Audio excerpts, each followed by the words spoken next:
Fala, meus queridos, começando mais um AroCast e hoje vamos falar de um tema muito importante, que é a jornada do investidor no mundo cripto. E ainda vou trazer um cara que vai falar melhor do que ninguém sobre essa jornada, com propriedade, podemos falar, e com certeza vamos falar de temas polêmicos, porque eu sei que vocês gostam disso. A gente vai falar um pouco golpes, sobre piramidinhas, ou problemas dos investidores, mas também até o final de uma jornada que seria o ideal do caminho do investidor para uma proteção de patrimônio. O investidor, principalmente no mundo cripto, isso, claro, pode ser para você também que investe em outras áreas. Mas isso aí, hoje recebo meu grande amigo advogado, Boaz. Meu querido, muito obrigado. Fala, André. É um prazer meu estar aqui, é uma satisfação enorme estar com você aqui no seu podcast. E é isso, né? A gente vai falar um pouquinho sobre a jornada do investidor, né? Como um todo, né? Desde o primeiro contato que ele tem, né? Seja investidor, com investimento, seja envolvendo criptoativos ou ações ou qualquer que seja, mas o nosso foco aqui hoje é cripto, né?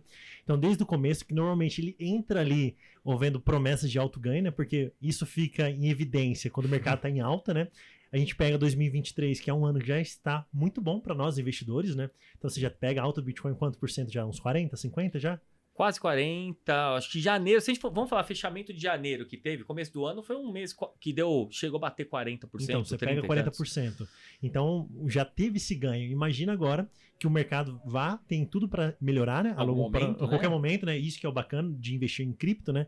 O mercado ele vira de uma hora para outra. Você não sabe quando ele vai pular, então a gente sempre fala fazer compras parciais, né? E essa é uma jornada, né? Porque você tem que estar preparado para fazer essas compras iniciais, parciais, e aí quando você começa a ganhar dinheiro, chega pessoas para você e fala, olha, vamos rentabilizar esse dinheiro, vamos dar mais percentual, mais ganho, e é onde começa a ter outros gatilhos, as pessoas começam a ter problemas também, onde a gente vai falar hoje, eu acho que é bem bacana. Sem dúvida. E aí, ou a pessoa vai por esse caminho, ela faz a própria gestão do patrimônio dela, ela vai acumulando de uma forma que ela se preocupa para deixar para os entes queridos dela, para os familiares, ela se preocupa em eventual divórcio, que pode acontecer, um término de namoro, de casamento, que pode vir a pessoa ter uma fatia desses investimentos, até a parte da sucessão dela, né? Se ela vem a falecer, envolvendo criptoativos, quem vai ter acesso? Isso é importante, porque a gente fala, principalmente esse momento aí depois, vamos falar, do final de 2022 com o FTX, todo mundo começou a comprar carteiras, mas ninguém sabe usar efetivamente as carteiras. Todo mundo comprou carteira. Agora que eu tenho a carteira, o que eu faço, né?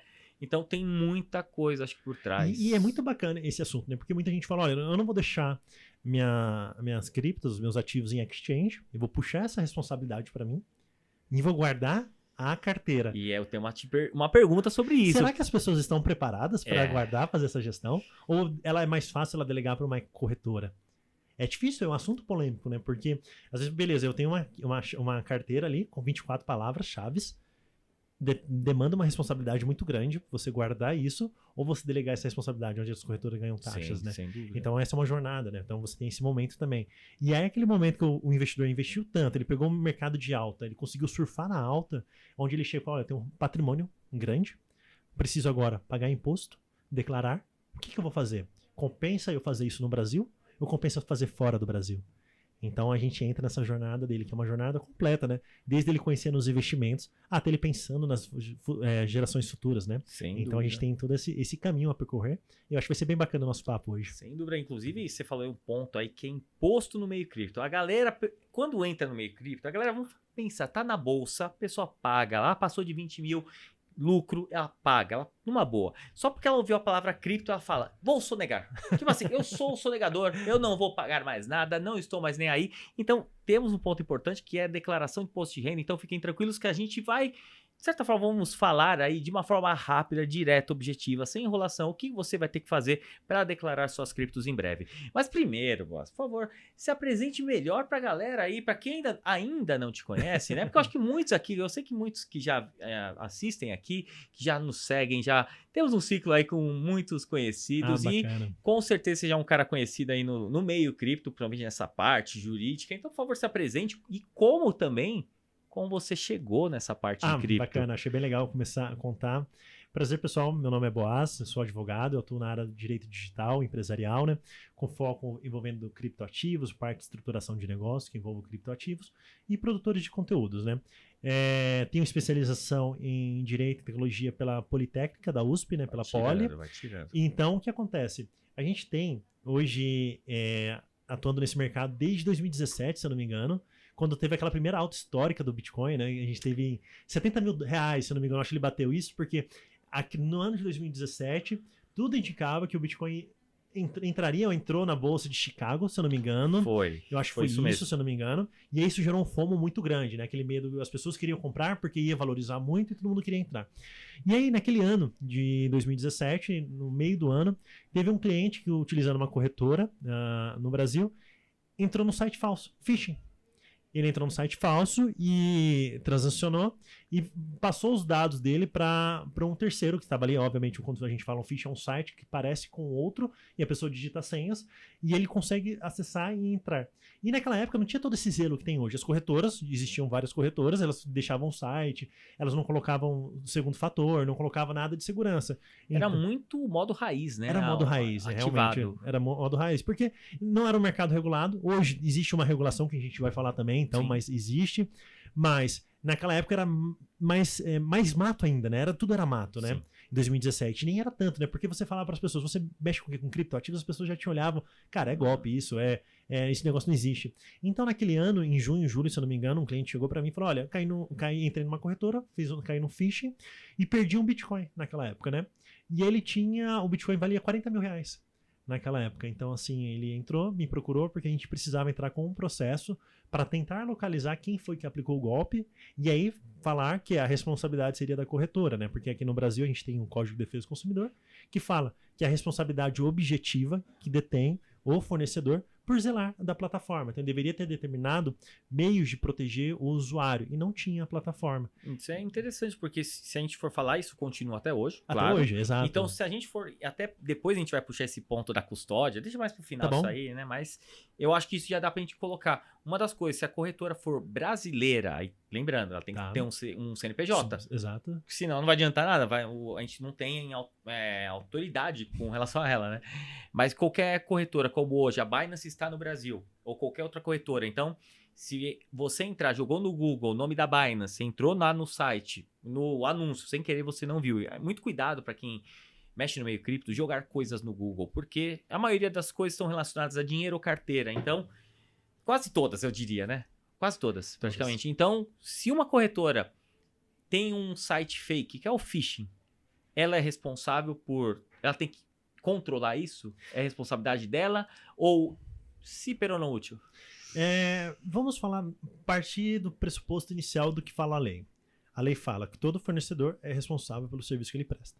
Inicialmente, ela é responsável, sim, pelo site, e ela tem que dar meios de conscientizar o usuário de que ela não faria algumas condutas. Por exemplo, hoje a gente tem muito comum, que é o golpe do motoboy, é o golpe do cartão de crédito, são golpes que as pessoas entram em contato por causa de um vazamento de dados, e ela, com as informações, ela pede e fala, olha, eu estou entrando em contato, sou do banco XPTO, da corretora XPTO, me passa sua senha, confirma alguns dados. Então a gente tem que partir desse pressuposto. Ou a pessoa entrou em contato, o criminoso ali, ele pegou essas informações por um vazamento de dados, ou ele foi porque, de fato, ela é muito grande, muito conhecida, e as pessoas utilizam isso para fazer a engenharia social. A engenharia social é você aplicar um golpe utilizando os meios já existentes. Então, assim, a gente tem que tentar entender. E como que a corretora ela faz para frear isso, né, essa conduta dos criminosos? Primeiro, ela cria uma forma de conscientização dos usuários. Então, ela fala, olha, quando você entrar no site, verifique se tem um HTTPS, vê se tem um cadeado, porque se o cadeado tiver lá, ele já não consegue copiar a sua senha. Parece coisa besta, mas é um detalhezinho, é um negocinho. Cadeado lá. Se é HTTPS, vê se o site é seguro, se é confiável, porque caso não seja, o Google mesmo ele já vai sinalizar. Ele já vai falar, olha, esse site não é confiável. O site estava com uma letra errada, tem um .com.br, tem alguma coisa diferente. Então, esses são detalhes que tem que tomar muito cuidado.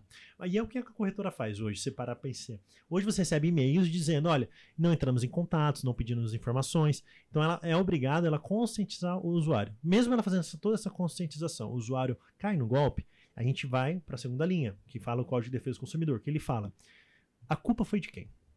Foi culpa exclusiva da vítima ou culpa exclusiva de terceiro? Então a gente começa a diminuir qual que é o tamanho da responsabilidade. Então, se eventualmente a corretora ela não teve esse zelo de conscientizar, mas o usuário ainda mesmo assim caiu no golpe por falha dele, a culpa pode ser concorrente. O que quer dizer?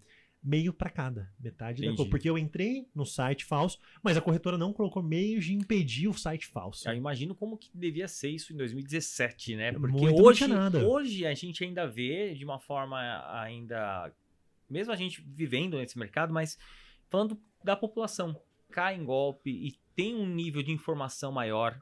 Cripto, ao longo em 2017 era uma coisa, em 2023 é outra. Então acho que dá para ver evolução e mesmo assim já é muito complicado hoje. Eu imagino como que era naquela época. E é engraçado porque eu te falar de golpes, porque assim, se a gente for falar de golpe, a gente vai passar o dia falando de Com golpe, certeza. porque tem esse tipo de golpe de site phishing, tem golpe de corretora falsa. O cara entra em contato com você, um broker, por exemplo, fala, ó, vamos investir comigo aqui, que essa corretora tem uma rentabilidade. Então, o que o pessoal faz? O que eles fazem? Eles pegam, criam um site falso, colocam lá como se fosse um stake, um DeFi, alguma coisa, e eles te pagam a primeira parcela do investimento. Eles te devolvem dinheiro, você deixou lá $1.000, eles te dão 10%, seria $100, e aí caso você peça o saque, eles te dão um saque total. Então eles vão falar que é o custo de aquisição do cliente, $100, está lá. E aí conforme você vai pondo dinheiro, eles vão te liberando. Chega no momento que eles param de liberar o dinheiro. Então é muito comum isso. Isso acontece muito com Forex e cripto. Porque o pessoal entra em corretoras achando que é verdadeira, que é oficial e perdem. E aí se a gente for pensar, isso está muito alinhado com golpes ocorridos no Tinder.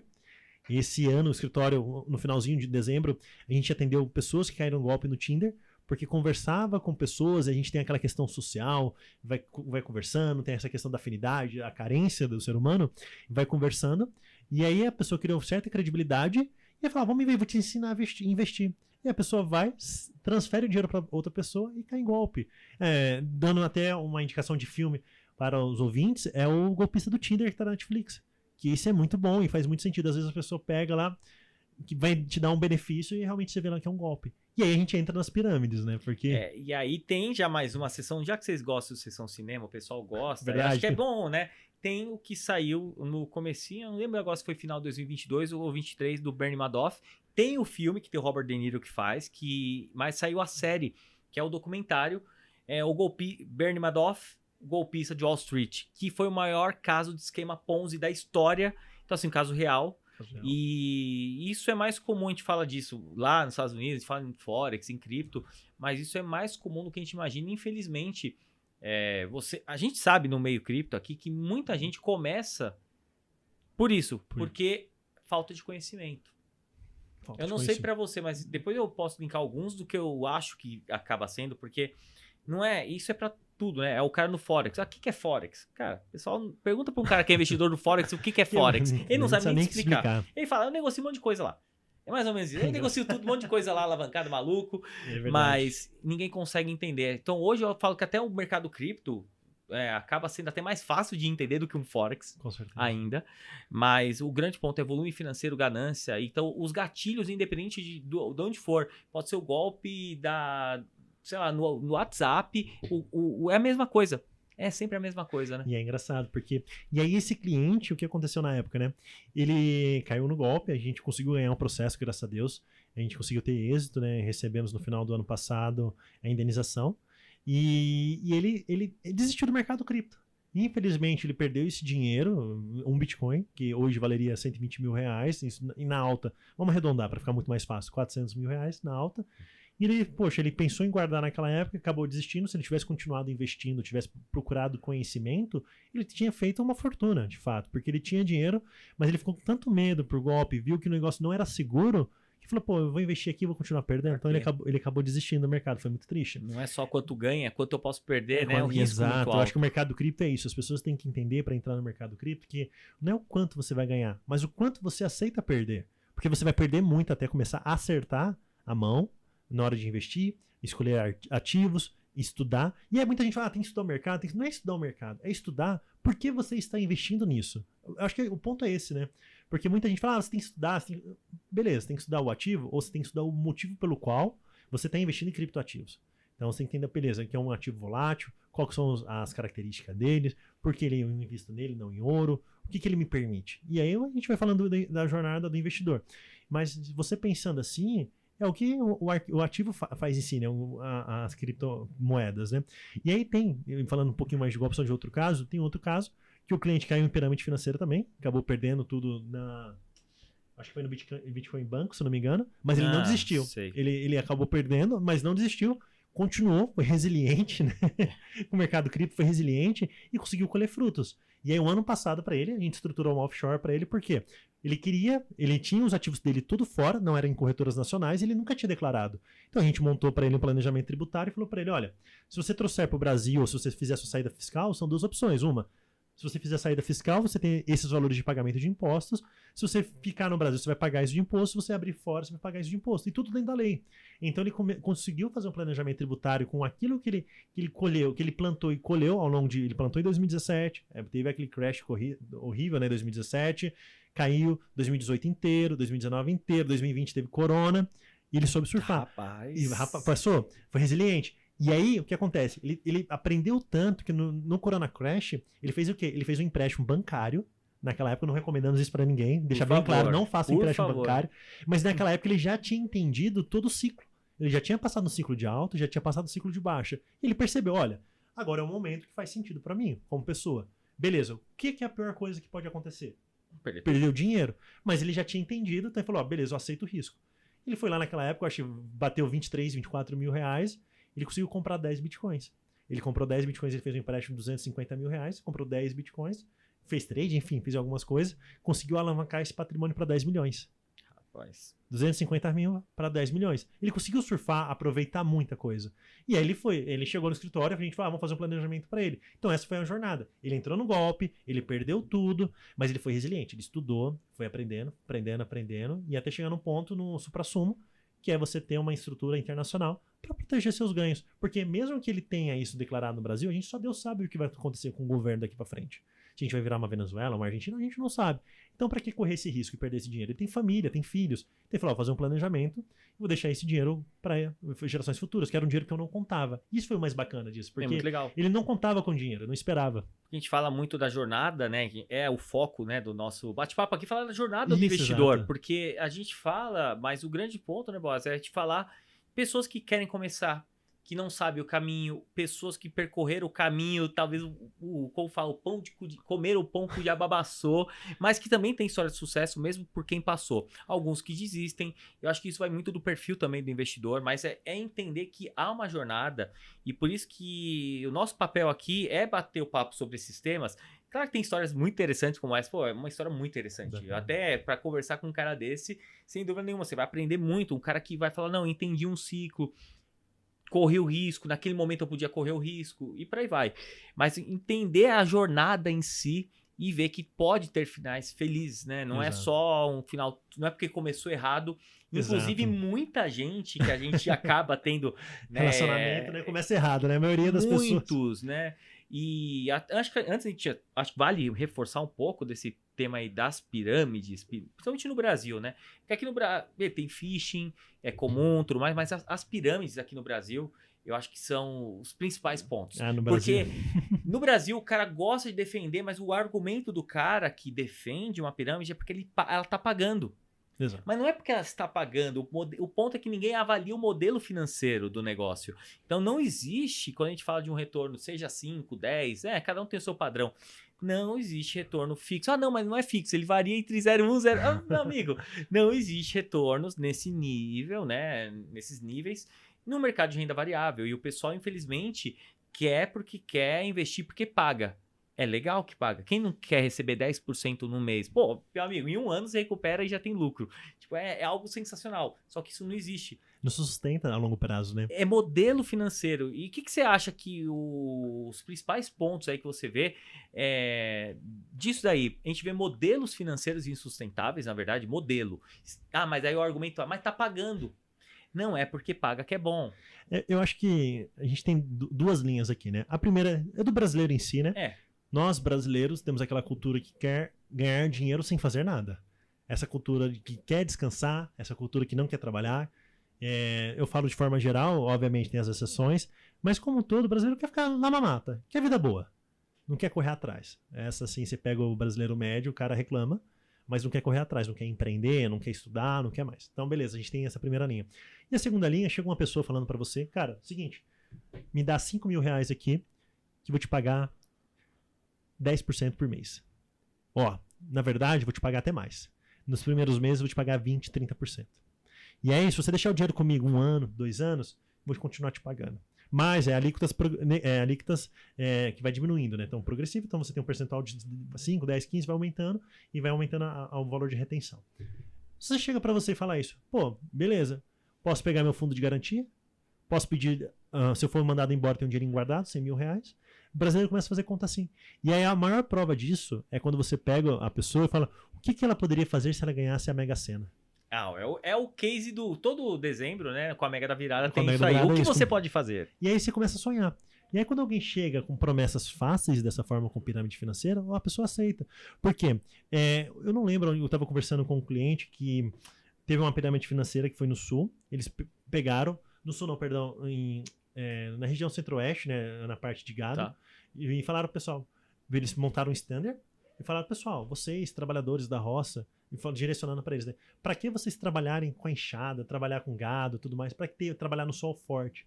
Já pensou deixar o dinheiro trabalhar para você? Aí começa o primeiro gatilho, ganância. O brasileiro é ganancioso, de berço. Então você tem lá o brasileiro ganancioso que não quer trabalhar. E aí quando chega alguém prometendo algo para você, fácil, bonito, com uma apresentação bonita, faz um PowerPoint bacana. Ó, legal. Aqui, ó, pessoal, só chega uma no- coisa. Aqui não temos rentabilidade, é só um podcast, tá? Se vocês gostaram, mas é só um podcast mesmo. E aí você tem essa questão dos gatilhos, né? Porque você pega um cara chegando no carrão, o brasileiro gosta de carro, status, né? A nossa cultura demanda isso, status. Sim. Você pega uma pessoa chegando no carrão, num terno bonito, vestindo um terno bonito, Laquezinho, né? laquezinho no cabelo, cheiroso. Não que seja errado, pessoal, longe disso, não é isso. Mas é que todos esses elementos, o cara Junta chega, tudo, né? junta tudo. É o cara chega na Porsche, chega nisso, ostentando. É quando você vai ver, pô, peraí, o que ele tá fazendo? Esse dinheiro tá vindo da onde? Aí você pega o modelo matemático dele e não se sustenta. Aí você junta todos esses elementos para uma população que tem a vontade de sair e ganhar mais, obviamente, é justo, mas ela quer ganhar fácil. E aí não entende, pô, para ganhar tem que trabalhar. Então o ganho ele vem do trabalho. Não adianta, vai ter, beleza, você pode ter seu ganho ali, mas e o trabalho? O trabalho que faz você, o investimento ele multiplica o que você tem, mas o que faz ganhar dinheiro é o trabalho. Então quando você junta esses elementos na pirâmide financeira, ele consegue vender. A gente tem alguns casos, por exemplo, o rapaz era, pra a gente não ter problema, o cara era servente de pedreiro, ele abriu uma pirâmide financeira e ele vende a história dele. Porque ele fala, olha, eu era pedreiro, eu trabalhava aqui com a enxada, comecei a investir nisso aqui, comecei a fazer dinheiro, e que tal você deixar de ser trabalhador braçal e ficar em casa, trabalhando no sofá da sua casa? Isso vende. E é a história. É a história do cara. É o storytelling dele, né? Exatamente. Exato. E aí quando você pensa, beleza, então tá, você tem ali. E aí qual que são os primeiros problemas? Mercado de criptoativos. Renda variável, total. Nada é fixo aqui. O Bitcoin pode subir do mesmo jeito que ele subiu 40% esse mês, de janeiro. Imagina que ele pode cair 50% no mesmo dia. E o mercado é muito louco. Você pega e ele tem essas variações. Então, tudo isso é possível. Então, Sim. Não tem como alguém prometer rentabilidade fixa. Não existe. Mas o grande ponto, aí volta, né, você falou do perfil do brasileiro, isso aí pode ser qualquer classe social, isso é algo muito cultural, né? Cultural, exato. É cultural. Não é perfil, mas é cultural. Claro que não tem exceções, mas o grande ponto é a falta de conhecimento. Exato. Ainda no Brasil, a gente tem uma carência de educação, principalmente educação financeira. E a gente, com certeza, todo mundo aqui, eu imagino que vocês, se não caíram, espero que não, mas conhece alguém que caiu algum golpe, direto ou indiretamente. E você sabia que essa questão de cair em golpe é muito pouco para saber? Por quê? Quem cai em golpe não conta. Não conta. Porque a pessoa sente tanta vergonha, ela não conta que caiu em golpe. Ela perde o dinheiro, ela fica sem grana. Eu já perdi em outros tipos de golpe, de besteira, assim, de joguinho, que nós vamos falar daqui a pouco. Vamos falar. Mas é um outro tipo de negócio aí, coisa que não tinha como. Especulação. Mas foi pura especulação. Mas o grande ponto que a gente fala dessa questão do golpe, é que o golpe, infelizmente, quando a gente fala em um golpe, a gente tá falando de famílias que, às vezes, de gerações, às vezes foram 10 anos de investimentos, assim, de economias que são perdidas, né? E é por isso que a gente fala, no final das contas, eu acho que você concorda, a falta de educação financeira do nosso país. Exato. Acho que a falta de educação, a base é isso, a educação, né? As pessoas, a geração atual, gerações futuras, os pais conscientizarem os filhos de que nada é fácil, nada vem fácil. Então, se alguém chega te prometendo algo fácil, até no mercado de criptoativos, aqui, a gente sabe que os cenários que a gente passou de NFT Sim. Games, todas essas promessas de NFT, tem que tomar muito cuidado. Existe muitos projetos sérios, Mas existe muita gente oportunista. Sim. Que o cara não tem caráter nenhum e não tá nem preocupado aí com a família, com o ser humano ali, que tem uma família por trás perdendo dinheiro. Então muitas vezes não tá nem preocupado. Então isso tudo acaba gerando problemas, gerando esse estresse, né? Então, Sim. a partir do momento que você tem uma pessoa ou uma geração que estuda, que entende o mercado, que entende que o negócio é volátil, extremamente volátil, que não existe esse negócio de promessa fixa. E aí, é o que eu falo, que eu sempre brinco com o pessoal. O primeiro tipo de pirâmide é aquela que fala que é alocação de ativo. O cara fala, ó, vem cá, me deixa seus ativos comigo, que eu vou fazer uma gestão aqui, me loca seus ativos ao invés de deixar parado, e você tem problema também. Então, eu falo, tem amigo meu que fala, André, não, sabe, confia, tudo bem, mas fala, cara, eu não trabalho com o ativo dos outros. Não, André, eu confio em você. Eu falei, não importa, imagina que eu sou hackeado, alguma coisa, um cara vai... Imagina, como que eu vou falar pra você? Eu não quero ter Aí, André, eu te falo uma coisa, imagina se você, acontece, Deus o livre, não que aconteça, mas acontece uma coisa, você, sei lá, teve um acidente, fica um ano em coma e não lembra de nada. E aí? E aí? Rapaz, aí tem a questão que a gente vai falar no final, que é a sucessão. Sucessão. E aí, imagina isso, como que fica? Você com uma responsabilidade dessa, com os ativos de todo mundo, ninguém tem acesso. Imagina, então assim, é muita responsabilidade. Assim, realmente é difícil a pessoa ter o ativo e tentar entender. Eu acho que, André, a primeira coisa que a pessoa tem que entender, de fato, é que Bitcoin, ele não tem rentabilidade. Começa por aí. Eu acho que você é melhor que eu para explicar isso. Explica isso, vamos lá. Bitcoin tem rentabilidade? O que acontece com o Bitcoin? Explica pra gente. Rapaz, não tem nada, meu amigo. É uma moeda. Você não tem... Ele é uma moeda criada, né? Vamos falar do Bitcoin rapidamente. Acho que vale sempre aí no podcast. A ideia é educar a galera. Certo. O que foi criado o Bitcoin? O Bitcoin foi criado para ser uma moeda que não tem uma descentralizada de poderes, ou seja, não tem um banco central emitindo, ela não tem um banco controlando, então ela de descentralização. O grande ponto do Bitcoin é ser uma moeda finita, inclusive com sua inflação pré-determinada. No final nós teremos no máximo 21 milhões de Bitcoins, diferente do Ether, que é outra característica, outra proposta, mas como moeda. Então ela vem para ser uma moeda concorrente ao dólar, essas moedas grandes, que pode ser usada em qualquer lugar, que não tem um governo controlando, vamos imprimir e tudo mais. E o primeiro ponto do Bitcoin é que você tem o seu Bitcoin na sua carteira, e só ali você tem ele. E quando a gente, principalmente no Brasil, está acostumado com corretoras, por causa do mercado de ações, fundo imobiliário e tudo mais, que você compra e fica na corretora, uma XP, uma Clear, fica lá, a gente está acostumado em deixar nosso Bitcoin na corretora. E aí volta mais um ponto. O Bitcoin não foi feito para isso, foi feito para você ter as chaves, você guardar, você ter a posse, não deixar com ninguém a custódia, ser sua. Então, se a pessoa entende que o mercado cripto, assim como o Bitcoin, foi feito para essa descentralização de poder, começa bem e que não há rentabilidade nenhuma. Ela é uma moeda que vale o Bitcoin, como o pessoal fala, o pessoal gosta de falar, um Bitcoin vale um Bitcoin. É para ser uma moeda, assim como o dólar, pode ter uma cotação com o real, uma cotação em outra moeda, mas não tem rentabilidade. E esse é o ponto, né, central, né? O pessoal tem que entender que um Bitcoin é igual um dólar, obviamente, respeitada uma moeda, a equivalência. uma unidade. É, né? Uma unidade, né? E entender que ele, obviamente, se você tem um dólar equivale a R$5, igual um Bitcoin equivale a tantos mil dólares. Então, é uma moeda, como tudo. Então, ela não tem rentabilidade. O que ela tem é a lei da oferta e demanda, que isso faz com que o preço dele aumente em decorrência da inflação dele, que ele é deflacionário. Então, como ele é deflacionário, isso faz do que? Quanto menos vai surgindo... Cada 4 anos vai se tornando mais escasso. Mais escasso, isso, correto. Exatamente. E o valor dele vai aumentando. Então, é o famoso halving do Bitcoin. Que nós teremos em 2024, na verdade. E aí, o que sempre o pessoal fala, pessoal, sempre que existe halving, o pessoal sempre vai ter alta. Calma, porque a alta chega um pouquinho antes. Mas... vai comprando, porque assim, não é automática a alta, né? Se a gente parar a pensar de dezembro para cá, já é 40% de alta. Sim, e lembrando que nós temos ciclos de mercado que antecipam... É uma jornada, né? Todo mundo já sabe que tal dia ele vai se tornar mais escasso. Pensa aqui, ó, a partir de tal data a gente vai distribuir metade do que a gente distribui de recompensa. Você sabe que vai acontecer isso, você já sabe que vai acontecer. Então não é nenhuma novidade. Então a gente já sabe e o mercado se antecipa, se prepara. Mas eu acho que é legal deixar isso do Bitcoin, porque é o caminho que a galera vai, né? Mas como a gente falou, não é o único, a gente falou dessas empresas, então cuidado, pessoal. Só o último recado dessa parte de famosas pirâmides. cuidado com as empresas que prometem rentabilidades, principalmente no mercado cripto, que vai falar que vai fazer a custódia dos seus ativos. Isso não existe, tá? O máximo que você vai ter, você quer ficar mais próximo disso? Usa uma corretora que já tenha nome no mercado, pelo menos é uma porta de entrada real, não por empresas que vão te prometer rentabilidade. Acho que é o primeiro ponto. A rentabilidade sai cara lá na frente, né? Sai muito caro. Porque às vezes a pessoa, deixei 20 mil reais, por exemplo, eles estão me pagando. Pô, mas eles te pagaram quanto? 3 meses?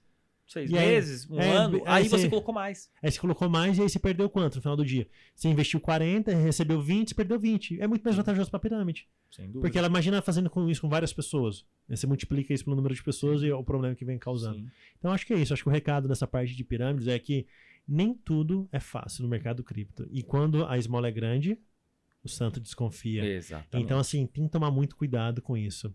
Que prometeu rentabilidade, foge. Corre, não vale a pena o risco. Mas ainda, acho que dá pra linkar mais um tema nisso aí, já linkando com o outro, que é a parte de CryptoGames. CryptoGames.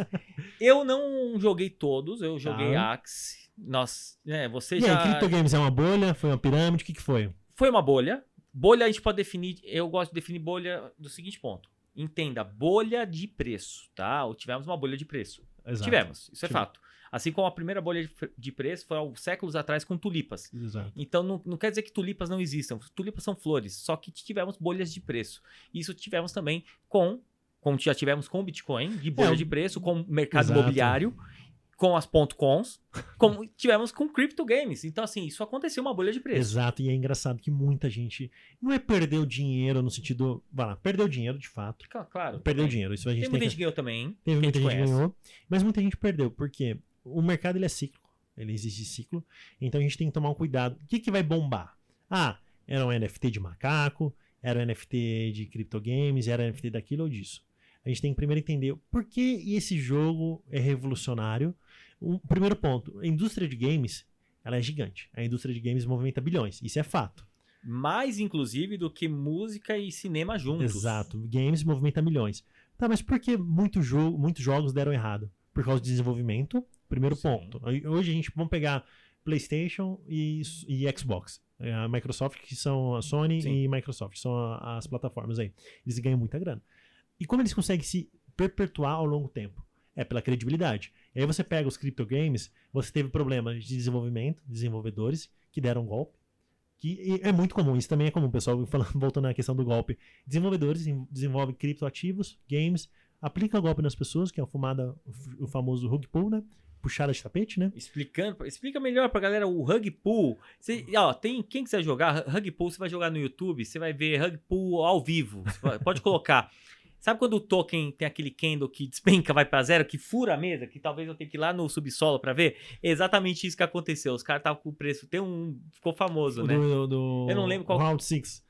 Squad Game. Round 6, verdade. Isso. Tava lá, sei lá, X dólares, não sei o quê. Do nada, o cara vendeu 100% tudo, foi pra zero. Tipo um centavo. E isso é bacana, porque esse é outro tipo de golpe, porque as pessoas criaram algo que não existe. Exato, né? Então você cria criptoativos, cria comunidade, faz tudo, as pessoas confiarem naquele produto, hypa, faz a comunidade criar, gerir, subir o preço, prometendo várias coisas, você promete milhares de coisas, e aí o desenvolvedor o próprio desenvolvedor passa o pano na comunidade. É o rug pull. Ele puxa o tapete da comunidade. Então ele pega os ativos lá que estão bloqueados e vendem tudo de imediato. Então isso é um golpe também. Então assim, infelizmente tem muito golpe. Mas, voltando ao CryptoGames. Os CryptoGames, eles de fato estão lá, existem, as pessoas se divertem, as pessoas curtem, mas não como o início, foi aquela questão, todo mundo jogando, todo mundo achando que seria uma forma de ganhar dinheiro fácil. E não existe almoço grátis. É o que eu sempre falo pra minha esposa. Não existe almoço grátis. Na verdade, ela sempre fala pra mim. Não existe almoço grátis. Ela falou, depois você falou. É verdade, não tem. Aí você foi, jogou Axie Infinity e falou. Axie Infinity, perdemos as nossas... Não, pelo amor de Deus. Mas, assim, não existe almoço grátis. Então, na comunidade game, você tinha Illuvium, tinha Axie Infinity, CryptoCars. Muitos até evoluindo pra 2023, Illuvium. Muitos jogos, assim... Não saíram ainda, né? Não Nem saíram, lançaram. existem promessas. Mas será que... Acho que a palavra é... As pessoas estão maduras para jogar, para ver ter uma rentabilidade? Porque você tem que ter um ecossistema ali, da mesma forma que tem a oferta e demanda, você tem que ter pessoas utilizando. Mas será que a indústria de criptogames, ela consegue bater igual a indústria do PlayStation, igual a indústria do Xbox? Será que os games são tão divertidos a ponto das pessoas comprarem, fazer utilização? Porque você pega o Fortnite. Fortnite movimenta bilhões. Muito. E ele não. Você joga de graça. E a única coisa que você consegue fazer no jogo de diferença é você comprar skin. Então, roupas. Que seria uma NFT. Seria uma NFT, que seria uma perfumaria. Então você vai lá, você modifica o seu bonequinho, né? Pra falar, tem uma roupa diferente, tem que ter um aspecto diferente. Mas aí ele tem uma economia circular lá, que ele poderia pensar em criar uma NFT. Mas qual que seria a vantagem de criar uma NFT? Dificultar se eu posso comprar em dólar, se ele quer Exato. dinheiro. Então, assim, a gente vai pondo essas questões para ver o que faz sentido. Faz sentido aquele criptogame existir? Não faz sentido? E a gente vai pensando em casos de usos reais para a tecnologia blockchain, para a tecnologia NFT, para questões de direitos autorais, faz muito sentido. Obras literárias, faz muito sentido. Então, esse aspecto faz muito sentido. Para games, ainda eu fico um pouco pensativo ainda. Tirando a parte do hype de achar que vai ganhar dinheiro fácil, não sei se é de fato... Porque eu acho que o grande ponto foi esse, né, Boss? Acho que o grande ponto foi que os criptogames geravam uma recompensa, tinha um tokenomics, o Axie Infinity foi o que deu, né, o primeiro. Inclusive, quando eu assisti, quando eu falei, vou investir nisso, eu acabei montando o time, comprei um pouco de token, mas não tanto, não consegui surfar como eu gostaria, o hype, apesar de ter feito uma análise ali, eu acho que eu estava no momento certo, mas beleza. Entendi com aquele documentário chamado Play to Earn, que você colocava no YouTube, que era na Filipinas, eles mostrando como que a economia, até pela moeda, né, muito fraca, então num país que a moeda é muito fraca, eles ganhavam um criptoativo para jogar, que trocava por dólar, ou seja, eram pessoas que perderam emprego na pandemia, então teve um impacto social muito bacana, legal. Realmente. E eu achei, e o legal é isso, não me importa quem está do outro lado, quem quer ser homem, mulher... Não importa, a pessoa vai ganhar recompensas por fazer um negócio, igual ganha no jogo. Só que ali vai ganhar alguma coisa que ela pode reverter no mundo real, que aí vem com aqueles conceitos futuros que a gente pode falar de metaverso, de realidade, filmes aí também, pode mais um Sessão Cinema, depois eu mando. Acho que tem esses filmes Jogador Número 1, muito legais aí, que trazem esse conceito. Mas o grande ponto é que veio com uma ideia legal, viram uma oportunidade de ganhar dinheiro, criaram modelos insustentáveis dentro de um negócio. Então, acho que a ganância... Né? Culpa dos desenvolvedores, né? Porque você tinha ganância do negócio foi. Você tinha ali uma economia rodando, né? Que é a economia secundária que a gente fala, né? Ela estava rodando perfeitamente. Então você tinha ali o Axis, SLP, que era a recompensa, você tinha o token do Axie mesmo, né? Que o token é o Axie, que faz a gestão ali, você tinha esse token, você tinha tudo ali funcionando. Mas eu acho que tomadas de decisões precipitadas de desenvolvedores acabou afetando. Então muita gente tinha investimentos que realizaram patrocínio de times. Muita gente patrocinou times de Axie Infinity. A gente conhece algumas escolas que montaram times, venderam os times, mas eles tinham um modelo de negócio sustentável, fazia gestão de jogadores, capacitação, dava possibilidade de trabalho, dava uma renda extra para as pessoas, mas a tomada de decisão dos desenvolvedores prejudicou muitas pessoas. E aí vem isso, a tomada de decisão do desenvolvimento do jogo, talvez pela imaturidade do desenvolvedor, então é molecada a maioria das vezes. Bitcoin, ruídos na economia, né? Então a gente tem ruídos da economia principal, então mercado, né? Isso acaba gerando crise. E aí o Bitcoin caiu de preço.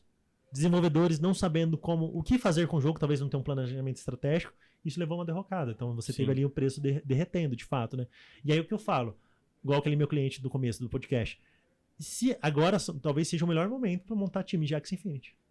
Talvez seja. Então, assim, você tem que entender, faz sentido para mim? Eu vou conseguir jogar? Faz. Então, se você tem um pessoal... O que você quer com isso? Qual vai ser o retorno? Qual vai ser o investimento? Porque uma coisa... Quanto custava um time de Axie Infinity? Um time bom. Chegou uma época... $500, né? Não, chegou uma época que um time bom chegou a bater $1.500. $1.500, caramba. Bateu. Eu acho que no hype... Vamos falar, depende. Eu acho que tem time mais caro, naturalmente. Mas chegou a bater. Agora, esse mesmo time hoje, ou seja, 3 NFTs que você vai ter lá para jogar, você pode, talvez, por $50 ter o mesmo time, entendeu? Então, você entender que houve porque tinha uma demanda explosiva, porque era feito. Só que chegou um momento que não tinha o ecossistema pronto, né? E acho que o Axie pode ser um bom exemplo, mas ele ainda, porque ele foi o maior, né? Eu acho que é um bom exemplo porque foi o maior. Mas a gente viu Bomb Crypto. Acho que aí sim. Aí no Brasil o pessoal gosta de Crypto, Secar, Cplans. CryptoCars, então, né? pessoal, depois comentem aí Se alguém caiu, provavelmente no jogo o pessoal já fala. Na pirâmide o pessoal não gosta, mas no jogo o pessoal fala. Esse eu fui. Sei lá, tem um monte. Depois comenta aí qual que você caiu. Deixa nos comentários. Não se esqueça, já deixa o like aqui, já pra dar aquela fortalecida no podcast aí, ver se tá gostando ou não. Mas é bem legal a gente falar isso, né, Bas? Porque os jogos, apesar de ser um golpe em muitos casos, outros foram legais, teve muita coisa, mas foi porta de entrada também pra muita gente no mercado. Porta de entrada pra muitas pessoas. E a gente vê, infelizmente, a gente viu queda no mercado. Se o Bitcoin caiu... 80%? Quase. Aí, imagina um joguinho, entendeu? Um mercado que é novo, que não se provou. Então, assim, são momentos. Pode ser que a gente veja ainda a parte de games, eu ainda acho que a gente vai ver um setor muito promissor. Quando? Eu acho que assim, porque as pessoas têm que entender por que é tão disruptivo isso na parte de games como um todo, né? Porque você descentraliza a informação, você descentraliza quem pode fazer, desenvolver, participar. Eu acho que a grande questão é essa. Pensa, você tem uma empresa gigante, não é esse prédio, não é esse local, mas são várias pessoas trabalhando. Você tem pessoas do Brasil, pessoas da Filipinas, da Europa, da África, Oceania. Então você tem pessoas de todos os cantos do mundo. Da Rússia, inclusive, tem russos também. Aí você pega toda a comunidade, milhares de pessoas que resolvem trabalhar, se unir, por causa da tecnologia, permite, para desenvolver um jogo. Elas se organizam, se montam, se estruturam e criam algo. Então, eu acho assim, o mercado da blockchain, o mercado de criptoativos, ele permite isso, essa descentralização. Eu acho que quando o Satoshi Nakamoto, quando ele pensou nisso, ele pensou no Bitcoin de uma forma tão descentralizada que todos poderiam fazer parte. E eu acho que essa é a grande questão. Porque você tem ali, se eu vou pegar uma indústria tradicional de games, você tem ali, quem está ganhando grana são os donos da empresa. E aí quando você vem para a indústria descentralizada envolvendo criptoativos, todos podem participar, todos podem ganhar. E aí, sei que o papo talvez fique um pouco mais complexo, a gente deixa isso para outro momento, mas se você pensar que tudo isso é possível você realizar através de um smart contract, regras próprias de divisão de lucro. Imagina que doideira você pegar e falar, eu tenho uma empresa onde todo mundo colabora de forma construtiva. Uma regra clara, né, da blockchain. Porque uma regra clara. Mas explicando essa parte de smart contract, eu acho que vale. O que a gente está falando? A blockchain teve o Bitcoin, que veio com o conceito de blockchain, de uma forma bem resumida aqui. Só que o Bitcoin só processa o próprio Bitcoin. Então é uma blockchain de registro, um registro contábil aberto, onde você pega todos os registros. Quando veio o Ethereum, ele veio com outro conceito. Pegou essa blockchain que já tinha, em vez de ser só a moeda do Bitcoin, ele veio para ser aquela moeda de um ecossistema onde você cria, igual no iOS ou Android, você cria aplicativos, tem o aplicativo do iFood e outros. iFood, tá propaganda. Mas assim, você tem o aplicativo ali dentro que você cria coisas na Ethereum, como se fosse um iOS. E aí tem via o quê? É um contrato, smart contract, que a gente chama, contratos inteligentes, igual a máquina da Coca-Cola que você vai. Ela é programada para ser automática, sem ninguém, tudo certo. É isso. Tudo que você faz, um contrato, você automatiza com códigos alguma coisa que não vai depender de um humano falar, vou pagar, não vou. E assim, e aí tá fazendo um adendo, né? A pessoa faz muito hype também com relação ao smart contract. Cara, não tem nada assim. Obviamente, demanda ali as regras do negócio, mas é super tranquilo, né? Algo assim que é um bicho de 7 cabeças. Máquina de snack, meu amigo. Colocou o dinheiro, selecionou o negócio, escolheu, disponibiliza e tal. Então a ideia do smartphone seria basicamente isso, na área nossa, do direito, né? Você aplicado. Muita pessoa adora inventar coisas envolvendo smart contract, parte jurídica, mas assim, no dia a dia, beleza, você comprou o celular, você me pagou, então esse celular tá travado, liberou para você. Pronto, esse é um contrato inteligente que a gente pode criar regras, né? E aí o pessoal começa a viajar. Mas assim, isso seria basicamente um smart contract, assim, de uma forma bem simples e objetiva. E aí você leva a escala, quando você cria um game, um jogo, você cria lá que os desenvolvedores vão ter um percentual, a comunidade vai ter outro percentual, o marketing vai ter um percentual, tokenomics. Então você já cria lá, o dinheiro caiu, ele já é despachado de forma automática para cada um, para o seu momento ali. Então ele acaba já fazendo seus próprios pagamentos. É bem bacana isso. Sim, a gente vai vendo essa evolução, né? Mas é legal a gente falar dessa jornada, mas pode e essa da jornada eu ia falar isso, né? Porque junto com o Crypto Games tem a parte de NFT, né? A obra de arte. Né? A gente viu muita... O que você acha disso, André? Pra você é outra bolha também? Ou faz sentido, ou faz mais sentido que Crypto Games? Pra mim, é uma das coisas do mundo cripto que mais faz sentido pra mim. Obra de arte. NFT, como um todo, mas como... A aplicação dele A aplicação da NFT. Eu falo, hoje em dia, o que é um NFT? É um token, no caso a gente tá falando de tokens, né? O token ou algo é fungível ou não fungível. Algo fungível. Se eu tenho uma nota de 10, você também tem o mesmo poder de compra. Não é que a minha não vale nada. É tudo a mesma coisa. Agora, um carro, um apartamento. O meu carro pode ser o mesmo modelo do seu, são coisas diferentes. O assento de um avião, só tem um da janelinha naquela fileira. Então, são coisas únicas, como o assento de um livro show, autografado. Um livro autografado, qualquer coisa que seja única na vida. Pode ser algo não fungível. Um quadro, uma obra de arte também, consequentemente. Então, a primeira coisa, a gente entendeu o conceito de NFT. Então, em NFT, a gente está falando de ativos digitais únicos. Que a gente pode... Qual seria a melhor aplicação? Imagina, eu falo sempre de show.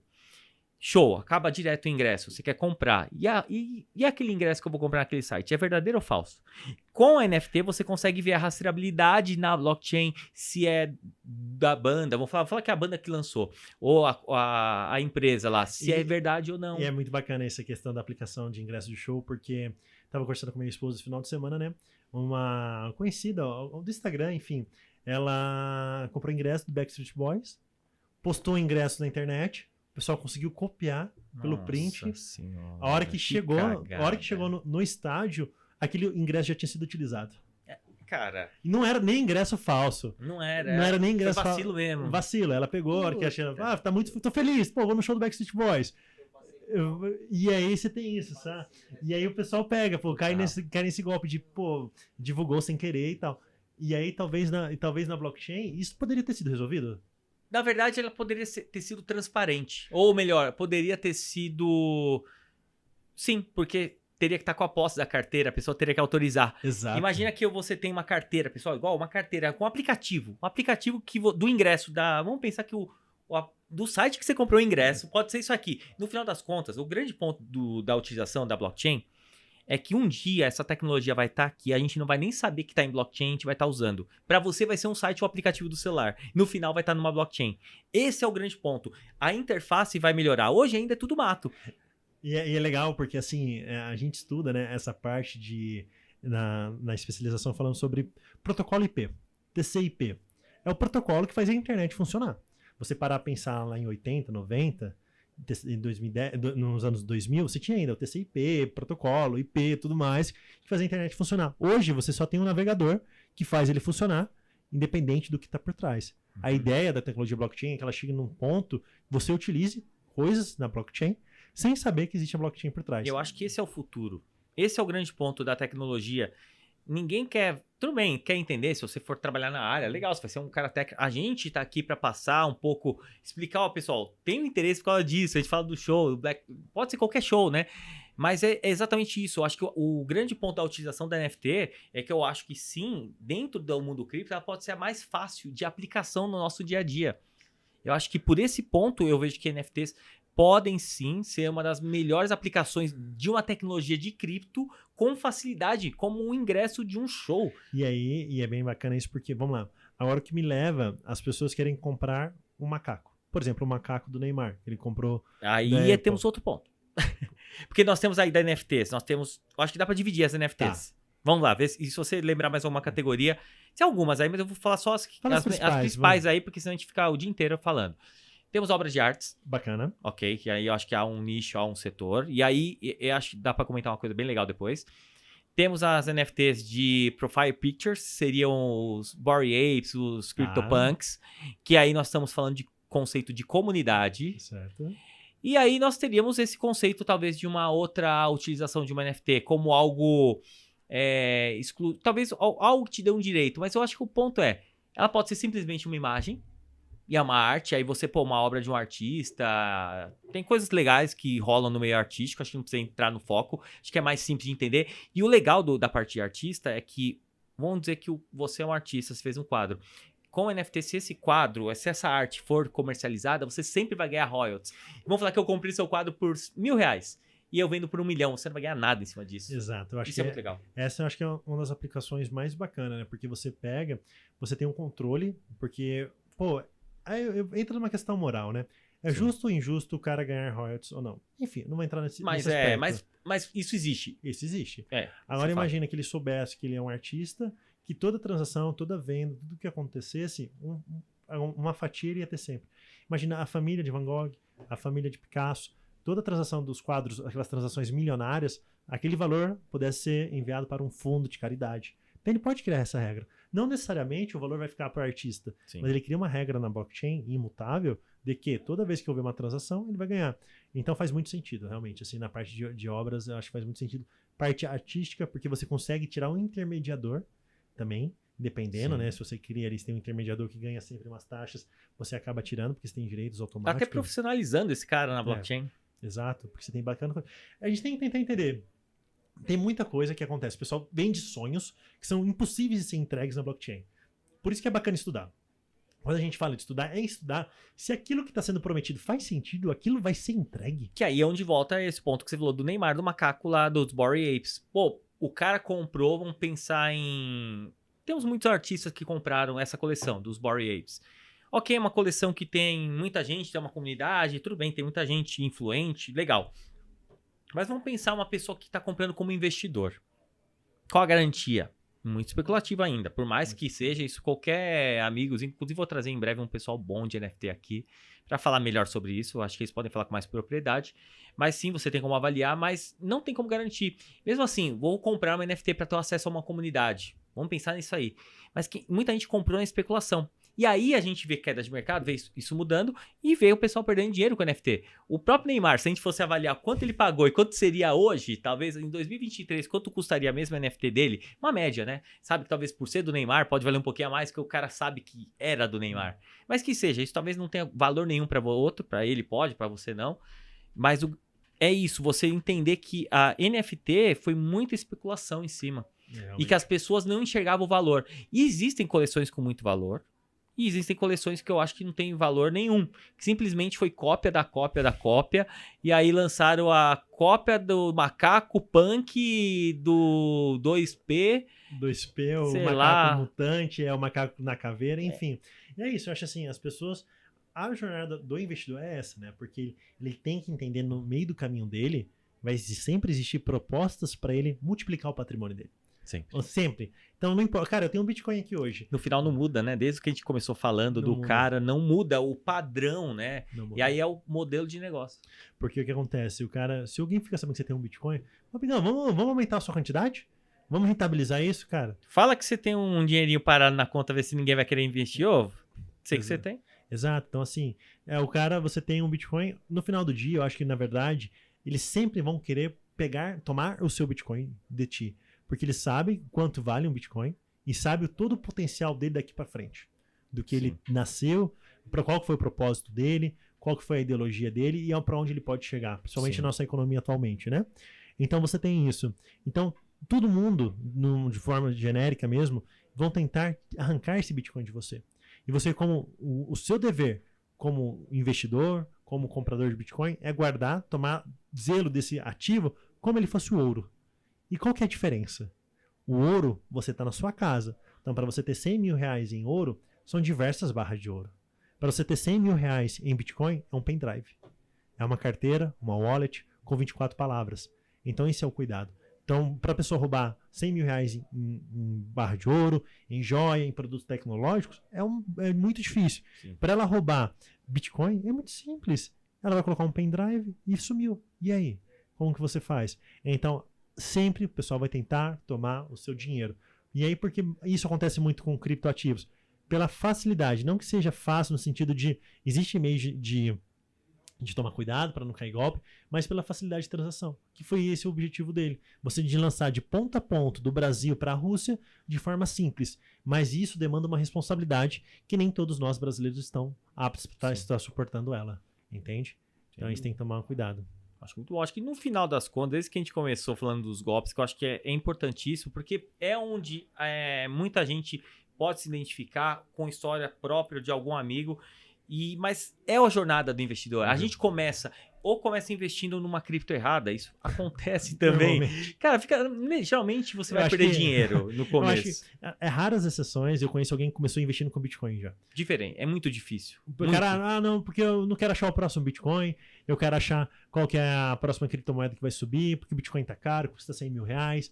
Mas as pessoas esquecem que ela pode comprar 20 reais, 25, 30, 35, 40, 50. E uma boa estratégia sempre é aquela estratégia, às vezes o arroz com feijão. é a melhor coisa, sempre. né? Porque, assim, você vê lá, eu tenho uma cripto que a gente gosta muito, Polkadot. Quanto custa? R$30? Bom, que seja, tava... Bom, não lembro. Mas beleza, vamos lá. Por volta, um pouquinho até abaixo Vamos disso. pôr R$30. Pô, por que eu não vou comprar Polkadot? Eu consigo comprar uma por R$30 e eu vou comprar um Bitcoin que custa R$100 mil. Qual que leva você a crer para comprar? Primeiro você vai no Polkadot. No primeiro momento você vai escolher a Polkadot porque você acredita que um dia ela vai poder valorizar tanto quanto o Bitcoin e valer R$100 mil. Até você entender por Até trás. você entender todo o cenário ali, né? Por que estudar? Polkadot, é possível ela chegar a tal valor? É possível ela valorizar desse tanto? Então, quando a gente começa a entender as características envolvendo Bitcoin, a gente começa a entender qual criptoativos comprar e por que está exposto em tal ativo. Então, a mesma coisa. Então, muitas vezes a pessoa fala, ó, compra essa moeda aqui que ela vai te deixar milionário, que ela vai subir 10 vezes, 20 vezes, 1000 vezes. Moedinha microcoin de Dubai, viu? Cuidado aí, vai achar lá, vai lá para Dubai que vocês têm que caçar. Toda copy, toda chamada, Cuidado. Publicidade começa assim, conheça a próxima moeda que irá explodir. Descobrimos a moeda que irá explodir. Isso tudo é furada, pessoal. Isso é furado. Porque se fosse tão fácil assim, não era muito mais fácil o cara pegar R$1 milhão e saber que ela vai explodir 1000 vezes e pegar esse dinheiro e fazer para ele só? Então, assim, chegou a moedinha que vai subir, não existe isso. Ela pode subir? Pode. Mas depois ela vai vender? Ela tem liquidez? Quando a gente fala de tudo é isso, né? Você entender o mercado. E aí você começa a pensar. Então, a jornada do investidor, ele é o tempo todo se blindando de cair em golpe. Porque toda a jornada dele vai ter pessoas oferecendo para ele trocar o Bitcoin dele por outra moeda, oferecendo para ele rentabilizar o Bitcoin dele, oferecendo para ele, deixa que eu guarde seu Bitcoin, coloque seu Bitcoin aqui na minha casa. Sim. Então sempre a história toda, a jornada dele vai ser essa. Então o maior desafio é ele cuidar e guardar para si aquele ativo que vale tanto. É o princípio talvez mais básico, né? No final é o mais simples de ser feito, é o mais difícil. É o mais simples, é o mais difícil. É a responsabilidade, né? Já dizia aí, eu falo essa frase pro DeFi, né? Tio Ben já dizia para Peter Parker, né? Grandes poderes trazem com vocês aí grandes responsabilidades. E é isso, eu acho assim, criptoativos, ele permite para você grandes poderes. Por quê? Primeiro, não corre o risco de confisco do governo, a gente não sabe o que vai acontecer com o nosso governo. Então, ele permite você guardar o dinheiro em si para você. Você pode pendurar no pescoço, ter um cordão que te permita levar valores, desde baixos valores até valores altos para um lugar para outro. Tem casos reais de uso na Ucrânia, né, na guerra da Ucrânia e da Rússia. Pessoas não conseguiam fazer saque, não conseguiam movimentar, utilizaram o Bitcoin para comprar carros, fazer transações. Então, houve uma válvula de escape lá, envolvendo criptoativos. Então, o investidor, a jornada dele, ele soube utilizar. Você consegue, por exemplo, aconteceu alguma coisa, você consegue guardar seu patrimônio ali, embora para um país, pedir asilo político, enfim, dependendo do que acontecer. E se um dia o governo falar, pessoal, a gente precisa pagar a previdência privada da população, vamos confiscar as poupanças, vamos pegar o que vocês têm investido, a gente vai tributar impostos de grande fortuna, pessoas com grandes fortunas. Criptoativo vai ser tributado de 50% a partir de agora. Criptoativo vai ser tributado, quem tiver em corretora só pode fazer um saque de tal valor. Então, se você deixa na corretora, você está a esse risco. Mas quando você está com um pendrive, o wallet, né? Vamos falar o pendrive para ficar um pouco mais fácil, você permite ter liberdade. Sim. Eu acho que no final do dia, hoje, quando a gente pensa na jornada do investidor, ele começa de forma equivocada, porque ele acha que ele vai ficar rico rápido, mas a questão não é essa. Quando ele entende que criptoativos permite a liberdade para ele, esse é o ativo mais valioso. Não a questão financeira. Obviamente a questão financeira ajuda, isso não dá para mentir, isso é hipócrita, falar que ganhar dinheiro não é bom, mas o que o criptoativo te permite é a liberdade. A partir disso você consegue fazer o que você quiser. Porque você tem questões todas as liberdades de tempo, geográfica, então você consegue ser livre. E aí quando você tem liberdade, você não é escravo de nada, não é escravo do governo, não é escravo de partido político, você é livre para decidir tomar os rumos da sua vida. Acho que é exatamente sobre isso. E ninguém começa por isso, mas termina por isso. Acho que é exatamente no final. Isso, e é bem legal, você comentou. E para a gente seguir nessa jornada final até do investidor, porque eu acho que o principal começo, essa trajetória, eu acho que agora você resumiu muito bem tudo que dá para fazer, né? E o ponto é a liberdade, você ter as suas escolhas, né? E como que você vê que seria uma jornada, não vou falar final, porque investidor é investidor, né? A jornada de um investidor é não terminar a jornada, mas pensando numa pessoa que teve sucesso no mercado, ele conseguiu investir da maneira correta, não digo nem se ele teve o maior sucesso financeiro ou não, isso tomara que sim, tomara que vocês tenham tido igual o Boaz aqui, mas que já conhece os caminhos, né? Mas qual seria o caminho para um cara um investidor? Tudo certo, eu tô investindo, tô certinho, foquei em bons ativos. conseguir fazer inclusive, que foi esse caso aí que você pegou de exemplo, o cara conseguiu conquistar um patrimônio e quais foram as saídas, né? E hoje o cara tem que trazer, pô, talvez eu não declarei, qual foi o ponto? Que isso é muito importante no Brasil. Isso é muito bacana. Eu acho que esse ponto final a gente tem que entender. Primeiro momento, criptoativos, a obrigação de declarar. Você declarar cripto não é sinônimo de pagar. Sim. Então, a questão do governo, o que ele quer saber? Quer declarar para saber de fato o que você está fazendo. Ponto. Ele quer saber você tem? O que você tem. Ponto. O governo quer ter poder sobre nós. Então, é inquestionável isso. E aí, como cidadão, você tem que obedecer à lei. Então, a lei fala lá. Então, você declara o que você tem de criptoativos. Então, se você tem aqueles requisitos. Tinha mais de R$5.000 investidos em criptoativos no dia 31 de dezembro. Eu tinha NFT, tinha isso, aquilo. Você vai lá na sua declaração de imposto de renda e informa para o governo a sua posição financeira em dezembro. Então, beleza. A gente tem isso. Essa é uma obrigação fiscal. E aí, nesse aspecto, você tem outras obrigações secundárias que nascem com isso. Obrigações acessórias seria o nome técnico. Você tem ali a obrigação mensal, que é, se você opera em corretoras estrangeiras, você informar para o governo, porque ele quer saber também o que você está fazendo fora do Brasil. Uhum. Então, se você tem, que é a instrução normativa, 1888, que você tem que entrar no ECAC e falar, governo, olha, eu estou transacionando na Bybit, que fica na Tailândia, e preciso que você saiba que eu tenho um Bitcoin lá. Beleza, o governo quer saber. E aí, se você movimenta no Brasil, não precisa, porque isso é uma obrigação da corretora. E aí, beleza. Então, você tem essa obrigação. E aí, se você começa a movimentar acima de 35 mil mês, volume, você movimenta volume 35 mil mês, a mais do que isso, tudo que exceder esse valor, você tem que pagar 15% de ganho de capital. Então, todo mês, no mês subsequente, você paga imposto. Então, seriam essas obrigações no Brasil. E aí, o que acontece? Muitas vezes, o investidor tem preguiça, não quer pagar, acha que imposto é roubo, mas ele não entende qual que é a consequência para ele lá na frente. Sai caro. Por quê? Se ele não declara, se ele não paga imposto, ele vai pagar o imposto corrigido, com multas que chegam de 100% a 150%, mais multas de mês por atraso da declaração. Então, no final do dia, talvez não valha a pena ele ser omisso com relação à declaração do imposto de renda. Aí o investidor fala, cara, imposto é roubo, eu não quero pagar imposto. Tá. Então, se você não quer pagar imposto, uma saída faz sua saída fiscal do Brasil. Se você acha que imposto é roubo, muda do Brasil. Sai do Brasil. Então, faz uma saída fiscal, escolhe um país que você gosta, queira morar, que seja um país cripto-friendly, um país que apoie investimentos, mude para lá, abra uma empresa lá, a famosa offshore, que muitos investidores fazem isso, quando ele está começando a investir também, dependendo do patrimônio que ele tem, ele monta toda uma estrutura para fazer isso fora do Brasil, porque daí ele não tem obrigações mensais, não tem obrigações acessórias, e ele fica tranquilo. E aí ele só precisa declarar, dependendo do que ele movimentar e tal, para informar para o governo local. Mas existem formas de você pagar quase como nada uma empresa mandando uma remessa para cá. Isso, exato. Existem formas legais de gerar impostos, né, do usuário.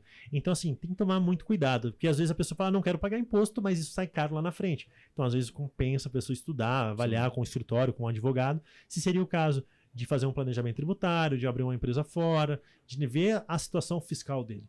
Porque a pior situação é não fazer nada. Você ficar inerte, sai muito caro isso. Porque o governo sabe. Ele sabe. Ele sabe, ele não é besta. Só que ele tá só esperando. Ótimo, não declarou. Lá vou preparar uma multa aqui. Exato. Vai vir corrigido. Então, pro pessoal falando, declaração de imposto de renda, teremos aí já a partir de março, né? A partir de março é declarar o que você tinha, igual um carro. Tem um carro, declara o carro, declara o apartamento, declara a cripto que passou da regra. Vai ter a regrinha de declaração e a outra é sobre movimentações. Então, para quem é trader, geralmente pega essa segunda parte. Se usa corretora nacional, ela declara e você só tem que pagar, igual é no mercado de ações também. Se for, você não faz operações, só compra, só declara imposto de renda e tudo certo. Isso é bem legal que você falou, porque hoje o público que tem chego no escritório são traders. Porque traders, como eles... perdido. E porque como eles movimentam muito, às vezes, ao mesmo tempo que ganha dinheiro, perde dinheiro, então o que eles fazem? Ele fala, eu não quero ter essa obrigação mensal, não quero ter essa dor de cabeça, vou abrir uma empresa fora. Aí ele movimenta tudo fora, com a empresa fora, e não tem nenhuma obrigação de declarar. E aí uma dúvida minha, que eu acho que é dúvida de muita gente. Qual o valor talvez torne, já viabilize a abertura de uma empresa fora do Brasil? E eu acho que hoje, uma pessoa que transacionou um Bitcoin já vale a pena. Mês. Se você já tem um Bitcoin e já usa esse Bitcoin mensalmente para fazer transações, fazer trades, já vale a pena. Pensando que, vamos falar que eu tenho $10.000, só que eu uso esses $10.000 muitas transações. Vale a pena fazer uma offshore? Já vale a pena. Porque, primeiro, você tem a obrigação de fazer o ECAC mês, Se você não faz, já tem multa. E aí a multa é em cima do percentual do seu volume transacionado. No volume total, por exemplo, somando o mês inteiro $10 mil por dia, exemplo, se você movimentou. E uma pergunta que eu acho que isso é importante: alavancagem, porque a galera opera muito alavancado. Contratos. Isso entra com o. Vamos falar que eu entrei com $1.000 numa operação, só que eu entrei, vamos falar, só 10 vezes, só para facilitar a conta. Seria 10 mil. Vamos lá. Isso considera. Esse assunto é muito polêmico. Mas vamos simplificar. Não, alavancagem não, pessoal. Não, mas assim, alavancagem. A alavancagem ela não entra nessa regra. Mas você tem que ter vamos tentar falar um português bem claro. Você tem que ter um livro caixa, por exemplo, o valor que você entrou na alavancagem, o valor que você saiu da alavancagem, quanto você teve de ganho, para já fazer o valor deduzindo ganho, perda, para pagar o imposto. Que cada operação seria pagamento de imposto, porque a alavancagem não é cripto, é contrato. Então você você entra em embates jurídicos sobre a nomenclatura do ativo. Então tem que tomar muito cuidado. Que inclusive não é autorizado no Brasil. Então aí você tem outro ponto, né? Ou seja, alavancagem vão deixar de lado, mas para quem é trader mesmo, que opera... Quem é trader, faz operações alavancadas, e pessoas que têm um Bitcoin que movimentam isso mensalmente ou até mais, fazendo operações, lembra que é no volume, tá? Então se você tem $10 mil, você movimenta por dia... E principalmente day trade, porque ele abre e fecha a operação. Abre e fecha a operação. Se ele pegou 30 dias operando $1.000, ele operou 30 mil. $30 mil. Então isso já gera várias obrigações perante a receita. E aí, se ele for pagar uma multa, se eu não me engano de cabeça agora, pode chegar até 4%, eu acho. Pessoal, eu falo depois, deixo nos comentários, mas eu vou ver o valor da multa, mas a gente confirma. Ele vai pagar a multa sobre o volume dele transicionado. E hoje, explique rapidamente aí o processo, eu acho que ficou interessante, acho que muita gente vai ter interesse, né? Hoje o escritório, você acaba trabalhando com isso também, né? Sim, com essa parte. A gente acaba auxiliando as pessoas nessa questão, porque assim, às vezes o cliente ele acha que ele precisa ter um offshore. Não necessariamente. A gente faz o estudo de viabilidade econômica para ver se é o caso dele, e a gente chega para ele e fala, olha, o que você movimenta até aqui não compensa. Compensa você pagar seu imposto mensalmente, porque você pagando imposto uma vez, você não precisa pagar depois no imposto de renda. Então, ganho de capital é o dinheiro teu que você já pode movimentar. E aí, dependendo do que ele movimenta, o que ele tem de ganho de capital mensalmente, compensa ele continuar declarando e pagando no Brasil. Se ele passa uma linha que a gente chama lá, que fala, olha, a partir dessa linha aqui, vamos supor que fosse o Bitcoin, a linha dourada, né? Então, se ele está naquele momento, fala, ó, você está pagando isso de imposto, vai pagar isso por causa do seu volume de transação, já compensa você abrir offshore.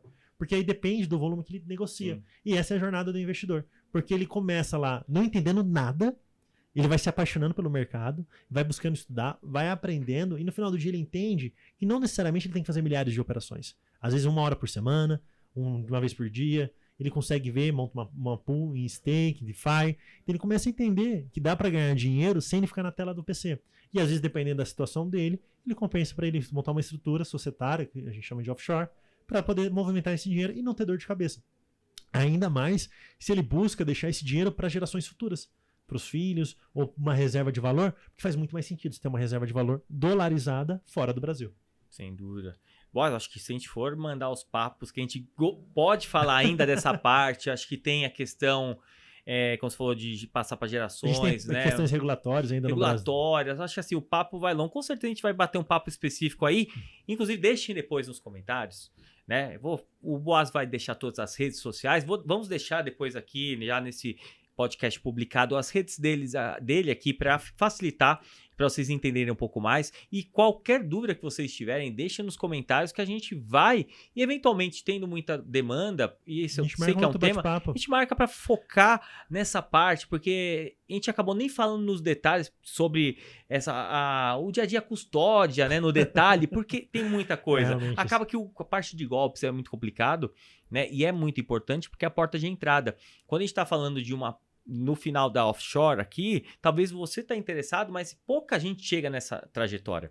Quando a gente fala no começo, a gente quer que as pessoas entrem e entendam que existe um mercado e que é um mercado que você pode sim sair, existe uma maneira correta, e por isso que a gente traz profissionais da área aqui para falar dessa forma. E eu acho que o recado que eu gostaria de deixar para a gente finalizar da jornada do investidor é, durante a sua jornada como investidor, tô generalizando, muita gente vai tentar tomar seu Bitcoin. Toma cuidado. Essa é a questão. Tome cuidado, guarde, tome cuidado, zele. Não importa quem seja, sua esposa, seu filho, seu pai, porque as pessoas vão querer pegar seu Bitcoin e falar para te oferecer, tem um amigo meu aqui que falou que dá pra gente multiplicar. E as pessoas vão querer falar, tem uma pessoa aqui, um conhecido, o tio da minha prima, o meu sobrinho, ele sabe fazer uns trades aqui, não aceita. Não aceite. Não aceite. Custódia. Faça a sua própria custódia. Depois a gente fala sobre isso, mas faça a sua própria custódia. Com certeza. Não deixe ninguém pegar para rentabilizar, porque sempre dá problema. Quando a pessoa fala, tem um amigo meu aqui que faz uma rentabilidade. Tem um amigo meu aqui, sabe? Aquele negócio, um amigo meu. André, você tá com o Bitcoin parado aí, André? Vamos pôr ali o negócio ali? Vamos rentabilizar o Bitcoin que a gente falou? Não vamos rentabilizar. Pode. Então, acho que ficou bem claro. Gostaria de agradecer aí. E, por favor, deixe as suas redes sociais para o pessoal te achar aí, Boaz, nosso advogado cripto aí. Pessoal, eu tô no Instagram com @boaz.adv. Toma cuidado com os fakes. A gente tá tendo muito problema com fakes, né? O pessoal tá abordando clientes, entrando em contato. Eu não entro em contato com ninguém. Então, tome cuidado com isso. Não faço nenhuma promessa de rentabilidade. Nem com Bitcoin? Nenhuma. O pessoal fala, olha, tá entrando em contato, cria um perfil lá, troca algumas vogais e fala que sou eu. E fala, vamos rentabilizar, que tal você investir $1.000 e ter $2.000 numa semana? Então, assim, não faço esse tipo de promessa. Então, tome muito cuidado com isso. Cuidado com os perfis fakes. No Instagram, boaz.adv, @boaz.adv. No TikTok, com boaz.adv. No LinkedIn também. E o nosso site, onde a gente compartilha várias notícias através de matéria envolvendo direito, criptoativos. A gente dá orientações, a gente escreve bastante, explicando para o pessoal como se comportar no mercado cripto. E caso alguém tenha algum problema, a gente sempre deixa lá também o que fazer, como procurar um advogado, quais são as medidas necessárias para você buscar e ter uma solução através da justiça. Ótimo. E também para quem quiser conhecer um pouco mais das minhas redes sociais aí, André Aro, tudo junto, no YouTube, no Instagram. Só Aro Cripto, né? Que já é o sobrenome, Aro Cripto com Y, no TikTok. E é isso, pessoal. Queria agradecer mais uma vez. Obrigado pelo bate-papo aí. Muito obrigado pela presença. Obrigado a todos que assistiram. Deixa aquele like, se curtiram ou não. E a gente sabe que tem muito assunto para os próximos podcasts. Tamo junto, pessoal. Grande abraço e até o próximo episódio. Pessoal. Tchau, tchau. Até mais. Até mais.